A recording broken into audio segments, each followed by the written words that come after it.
Les històriques estacions de ferrocarril del Vendrell i de Sant Vicenç de Calders són el tema del calendari de la Comissió del Patrimoni del Vendrell, entitat que forma part de l'Institut d'Estudis Penedesencs. Aquest és un calendari que és molt més que un llistat de mesos i dies. És un convit al coneixement de la història local. Que el que fa és incitar a la gent a conèixer el patrimoni a través de la curiositat, com és la de passar els fulls d'un calendari, no? I d'esperar a veure quina serà la imatge o quina serà la història que ens vindrà el més proper. Jo trobo que és un joc preciós el que ens doneu a tots els vendrellencs i la gent del Baix Penedès. El tema del calendari són les estacions de ferrocarril del Vendrell i de Sant Vicenç de Calders, una part fonamental de la història del Vendrell. Bé, doncs, enguany el calendari té un tema molt concret, que és el món del ferrocarril dins del municipi del Vendrell, i hem volgut triar aquest tema perquè Vendrell té unes característiques que són poc comunes, que és el tenir dues estacions de tren. Per una banda, l'estació del Vendrell, per altra, l'estació de Sant Vicenç de Calders. Les dues neixen per qüestions diferents, neixen amb una casuística totalment diferent, però que al cap i a la fi conformen i formen part de la distribució actual del nostre municipi.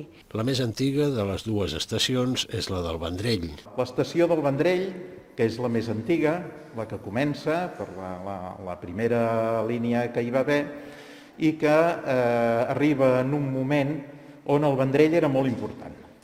El Vendrell era una petita ciutat, una vila, que tenia indústria, que hi havia els boters, que hi havia les indústries derivades de la vinya, per tant les destil·leries, alcohol, etc. I també, com que era una capital comarcal, doncs tenia el propi d'un centre comercial. La de Sant Vicenç es va construir molt abans del boom del turisme.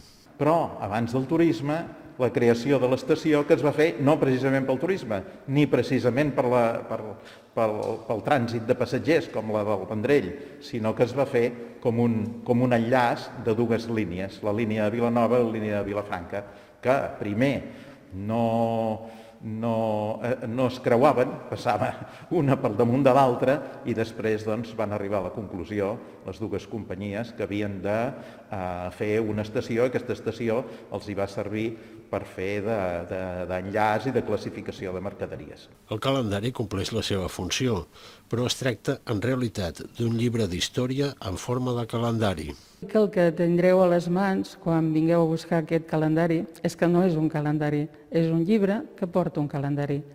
El que podreu trobar en ell no és només la història econòmica del Vendrell a partir de l'arribada del ferrocarril, sinó també totes les vessants humanes que s'han vist reflectides per la incorporació d'un sistema de comunicacions nou que va portar un canvi molt important dins del que era tot el municipi. La novetat d'enguany és que, gràcies als patrocinadors, per primer cop, el calendari és gratuït per a tothom.